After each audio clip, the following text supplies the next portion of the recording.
We will have no choice but to totally destroy North Korea.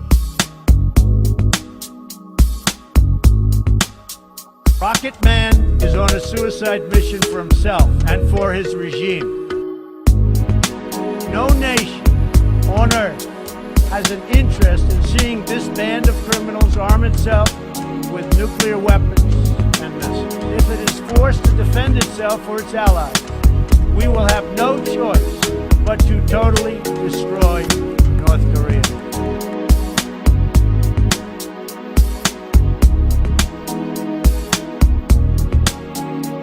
The Iranian government masks a corrupt dictatorship behind the false guise of a democracy.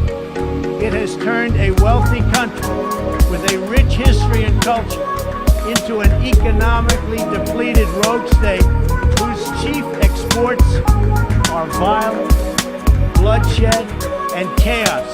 The Iran deal was one of the worst and most one-sided transactions the United States has ever entered into. I think it went very well. I said what I had to say. I think the United Nations has great potential.